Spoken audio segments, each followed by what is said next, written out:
আলাইকুম, সবাই কেমন আছেন? ঘূর্ণিঝড় শেষে এই হলো ধানের অবস্থা, প্রায় ক্ষেত পড়ে গেছে। ঘূর্ণিঝড়ের অবস্থায় কৃষকরা অনেকই ক্ষতিগ্রস্ত। এই যেদিকে তাকাবেন ওই দিকেই একবারে পাকা ধানগুলাই মাটির সাথে মিশে গেছে। এখন দেখতেছি ওই দূরে মেশিন দিয়ে কাটা হচ্ছে, মেশিন নাকি কাটতে পারবে সোয়া ধান। আজকে বাতাস অনেক, মানে ঘূর্ণিঝড়ের পর থেকে বাতাসটা প্রচুর, আবহাওয়া প্রচুর ঠান্ডা। ঘূর্ণিঝড় মানুষের ব্যাপক ক্ষতি করে দিয়ে গেছে।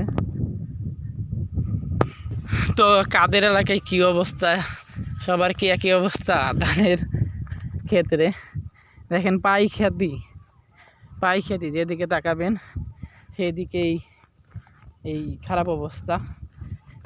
আল্লাহ তাআলা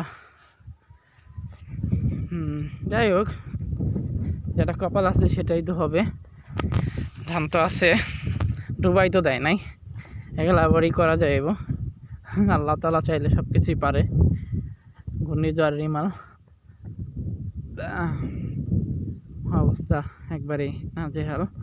2 দিনে পর বৃষ্টি থামলো আমাদের এখানে। আজ বের হলাম একটু বিকালে, তা বের হয়ে অবাক, জমির এরকম খারাপ অবস্থা কখনো ভাবি নাই। দেখি পরা ধান মেশিনে কাটে কিনা, ওই দূরে যাইতেছি, দেখতেছি, দেখাই আপনাদের। যদি কাটা পড়ে তাহলে সুবিধা হবে, কারণ কামলা নিয়ে কাটতে গেলে অনেক সময়ের দরকার, অনেক পরিশ্রম দরকার। যে আবহাওয়া এখন, বৃষ্টি আসি ভাব। এখানে আবার দাওয়াইলরা ধান কাটতেছে, প্রজেক্টের ধান। তারা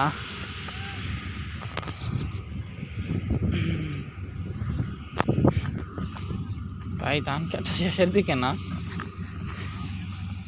আরো 1 মাস লাগবে। বিশাল এরিয়া তো এটা।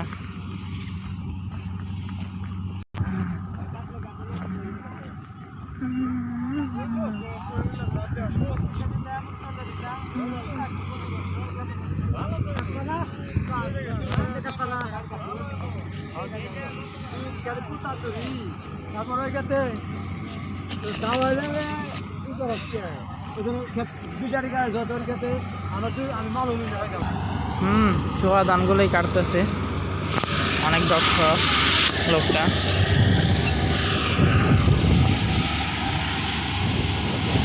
দেখা যাক,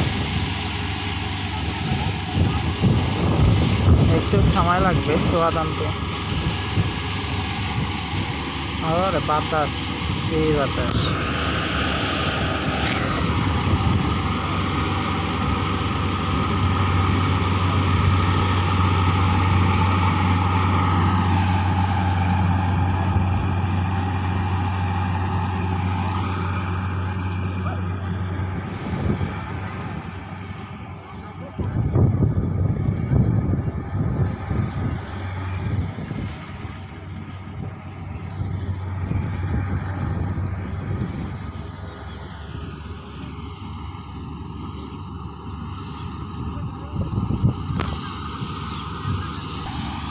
সোয়া ধানও কাটতেছে।